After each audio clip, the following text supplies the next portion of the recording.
Today, we explore how Canada has moved into a commanding leadership position within the North American electric vehicle supply chain. This presentation explains why this leadership is not an aspiration but an emerging reality built on structural advantages that other countries, including the United States, cannot easily duplicate. Canada's rise in this sector reflects long-term strengths in minerals, clean energy, industrial capacity, and regulatory stability. Canada is not only capable of aspiring to leadership in the EV supply chain, it is already stepping into that role with authority. The foundation of this leadership does not depend on producing more electric vehicles than the United States. Instead, it is grounded in Canada's dominance over the most strategically valuable parts of the supply chain: critical minerals, midstream battery-grade refining, clean power-based manufacturing, and advanced materials development.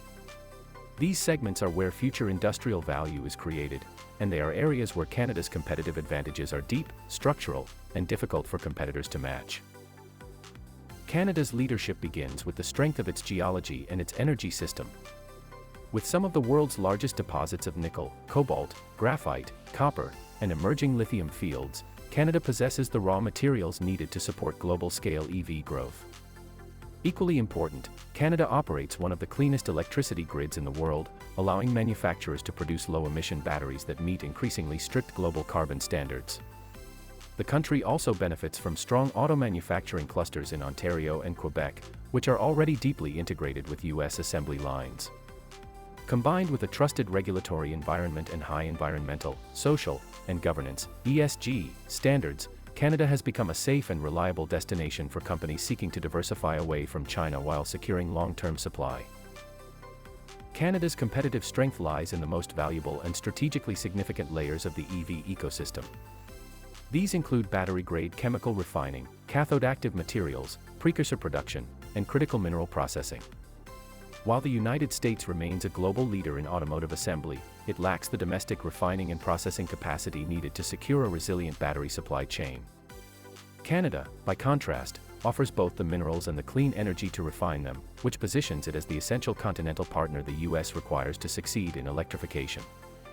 This makes Canadian leadership both practical and indispensable. Automakers and battery producers are investing billions in Canadian facilities because they view Canada as an anchor of supply chain reliability. The combination of mineral security, renewable electricity, political stability, and tariff-free access to the U.S. market under USMCA has made Canada a central pillar in long-term supply chain planning. Low-carbon batteries produced in Canada align with global requirements for life-cycle emissions reductions, and the clustering of new projects in Ontario and Quebec demonstrates that manufacturers see Canada not as a secondary option, but as a core production hub in the shift toward EVs. The United States continues to face structural limitations that limit its ability to match Canada's role in the EV battery supply chain. Its electricity grid is significantly more carbon-intensive, which increases the emissions profile of U.S.-manufactured batteries. The U.S. also lacks large-scale refining capacity for multiple critical minerals, leaving its supply chain vulnerable to foreign processing. More broadly, the U.S. does not have Canada's combination of mineral resources, hydroelectric capacity, or regulatory stability. These factors create an enduring competitive advantage for Canada that automakers and governments now recognize as vital to continental energy security. Canada's advantages are significant but not automatic. To maintain leadership, the country must continue to provide long-term policy stability and accelerate permitting processes so that mining, processing, and manufacturing projects can move forward on predictable timelines. Workforce development in engineering, chemistry, and advanced manufacturing will be essential. Canada must also ensure that projects already announced are delivered on time and at scale. Leadership is not simply about potential, it requires disciplined execution. Canada is not merely competing for relevance in the EV transition.